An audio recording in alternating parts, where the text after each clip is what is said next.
नमस्कार, आप देख रहे हैं समाधान कब तक। झारखंड में खूब राजनीति हलचल है।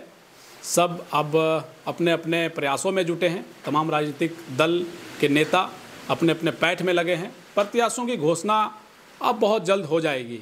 भारतीय जनता पार्टी ने अब तक एक भी सूची जारी नहीं की है। कयासों के बाजार गर्म हैं। सोशल मीडिया पर कई प्रत्याशियों के नाम खूब तैर रहे हैं, जिनके एक तरीके से आप भी देख रहे होंगे कि किन किन नामों की चर्चा हो रही है। अलग अलग विधानसभा के कौन उम्मीदवार हो सकते हैं, यानी संभावित प्रत्याशियों की जो चर्चाएं हैं वो खूब हो रही हैं। लेकिन औपचारिक घोषणा अभी बाकी है।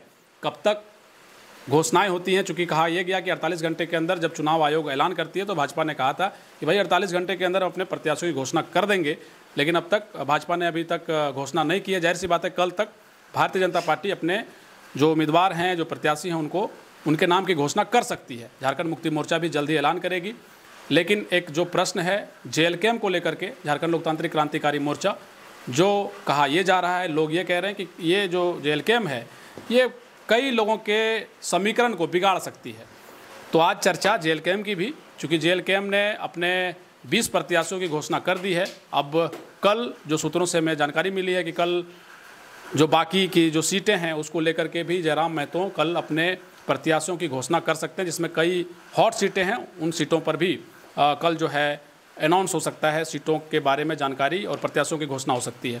एक सवाल सबसे अहम इसमें निकल कर ये आ रहा है कि जयराम महतो भी जो दूसरी सीट से वो चुनाव लड़ने जा रहे हैं, हो सकता है कि कल उसकी भी घोषणा जयराम महतो कर सकते हैं। और सबसे बड़ी बात यह है कि जेएलकेएम के जो सुप्रीमो हैं जयराम महतो, वो डुमरी से उन्होंने चुनाव लड़ने का ऐलान कर दिया, यानी एक सीट से डुमरी से वो चुनाव लड़ रहे हैं। लेकिन जब डुमरी से जयराम महतो चुनाव लड़ने का ऐलान करते हैं, उसके बाद कई तरह की चर्चाएं भी होने लगी। चर्चाओं का बाजार इस तरीके से भी गर्म हुआ कि एक तरीके से जयराम की पार्टी पर और जयराम पर आरोप लगा कि भाई ये जो हैं वो भाजपा की बी टीम है। ऐसे में शायद वैसे लोगों को जवाब देने का एक प्रयास जयराम महतो कर सकते हैं। इसका एक अंदाज़ा लगाया जा रहा है कि हो सकता है वो गोमिया से चुनाव लड़ सकते हैं, क्योंकि वहाँ से सीटिंग जो विधायक हैं वो आजसू के डॉक्टर लंबोदर महतो हैं। और डुमरी में इसलिए कयास लगाया गया कि भाजपा की बी टीम है, क्योंकि वहाँ से झारखंड मुक्ति मोर्चा की जो विधायक हैं बेबी देवी, वो हालांकि अभी मंत्री हैं और उनसे उनका एक तरीके से फाइट है।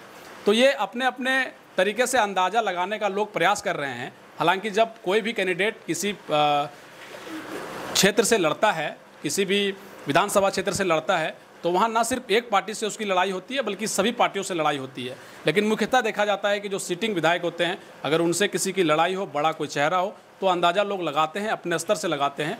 लेकिन उसका जवाब कुछ लोकतंत्र में इस तरीके से हो सकता है कि भाई हमारी लड़ाई सबसे है। और जिस तरीके से जयराम महतो ने लोकसभा के चुनाव में इंडिया और एनडीए दोनों को अपने टारगेट पर रखा, उन्होंने दोनों पर हमला किया एक तरीके से अपने भाषणों के जरिए। आप देखेंगे कि मुखर होकर के भारतीय जनता पार्टी को लेकर के उन्होंने जो अपनी बातें हैं वो रखी, और विशेष करके लोकसभा में चंद्रप्रकाश चौधरी से सीधा उनका फाइट था और वो लगातार उन पर टारगेट करते रहे। मथुरा प्रसाद महतो से भी उनकी लड़ाई रही। ऐसे में ना सिर्फ एनडीए, ना सिर्फ इंडिया, बल्कि दोनों से जयराम महतो जो है वो राजनीतिक लड़ाई में एक तरीके से लोकसभा चुनाव में दिखे। ऐसे में विधानसभा चुनाव में भी क्या जयराम महतो गोमिया की सीट चुन सकते हैं, इसका एक बहुत बड़ा अंदाज़ा इस बात से भी लगाया जा सकता है, क्योंकि गोमिया की सीट अभी तक जेएलकेएम ने फाइनल नहीं की है। तो अंदाज़ा लोग यही लगा रहे हैं कि हो सकता है जयराम महतो गोमिया की सीट से चुनाव लड़ जाएं। तो ऐसे में वैसे लोगों के लिए एक जवाब होगा जो ये बात कह रहे हैं कि हो सकता है कि जयराम महतो जो है भाजपा की बी टीम है। तो ये बात का एक जवाब देने का एक तरीका हो सकता है गोमिया की सीट हो। और चूंकि गोमिया की सीट से आपको बता दें कि जयराम महतो ने लोकसभा में अच्छा परफॉर्मेंस किया था, अच्छा उनका वोट का जो आधार है वो एक बहुत तगड़ा आधार रहा था। तो ऐसे में गोमिया की जो सीट है उस पर आशंकाएं जताई जा रही हैं। अब जो तमाम चीज़ें हैं वो हो सकता है कल स्पष्ट हो जाए।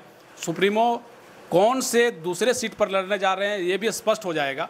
लेकिन उससे पहले जो राजनीतिक सरगर्मी है वो बहुत ज़बरदस्त रूप से बढ़ी है। एक तरीके से समझिए कि वर्तमान में जिस तरीके से जो पिछले 5 साल के जो कार्यकाल रहे, जिसको लेकर के अब भाजपा हमलावर है हेमंत सोरेन के खिलाफ। हेमंत सोरेन ये कह रही है कि भाई हमने जो काम किया वो भाजपा ने पिछले कई वर्षों में नहीं किया, हमारे कार्यकाल को देखा जाना चाहिए। हमने जिन योजनाओं को धरातल पर उतारा उन योजनाओं को आज तक भाजपा ने धरातल पर नहीं उतारा है। और आप इन दिनों देख रहे होंगे कई तरह के ट्वीट और कई तरह के रील्स बन रहे हैं, जिसमें कई तरह के पोस्ट भी सोशल मीडिया पर हो रहे हैं, जहां एक तरफ हेमंत सोरेन केंद्र सरकार से अपने बकाया राशि को मांग रही है, एक तरफ मुख्यमंत्री मैया सम्मान योजना की राशि को 2500 रुपये कर दिया जाना। उधर भाजपा अपने गोगो दीदी योजना को लेकर के अब अपनी बातें रख रही है। पंच प्रण जो एक तरीके से भाजपा ने निकाला, उसको भुनाने का प्रयास किया जा रहा है कि अगर हम आते हैं तो ये सब चीज़ें की जाएंगी।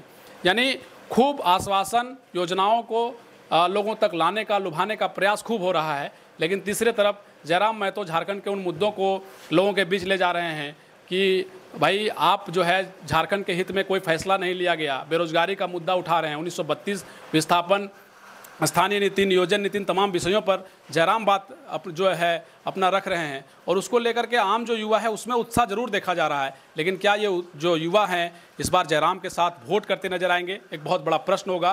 क्योंकि इस चुनाव दंगल में एक नई नवेली जो पार्टी है JLKM, इसका क्या भविष्य होने जा रहा है, ये आने वाले 1 महीने के अंदर तय हो जाएगा कि आने वाले 5 बरस जो झारखंड है वो किधर जाएगा। और इस नए नवेली पार्टी यानी JLKM को क्या आधार बनेगा, इनका क्या भविष्य होगा, ये भी चीज़ें 1 महीने के अंदर स्पष्ट हो जाएंगी। और विशेष तौर पर आप लोगों के बीच हम इसलिए भी आए थे कि क्या JLKM जो है, JLKM के जो सुप्रीमो है जयराम महतो, वो जो उसकी दूसरी सीट जहाँ से वो चुनाव लड़ सकते हैं, उसका जो संभावित वो एक तरीके से सीट जो बताया जा रहा है, जो जानकारी मिल रही है, वो गोमिया हो सकती है। आप इसके बारे में क्या सोचते हैं, हमें कमेंट बॉक्स के जरिए जरूर बताइएगा। कल हम आप लोगों से जरूर रूबरू होंगे नए अपडेट के साथ, ग्राउंड रिपोर्ट के साथ, सच में सच्चाई और आपके उन सवालों के साथ जो आप पूछना चाहते हैं। शुक्रिया।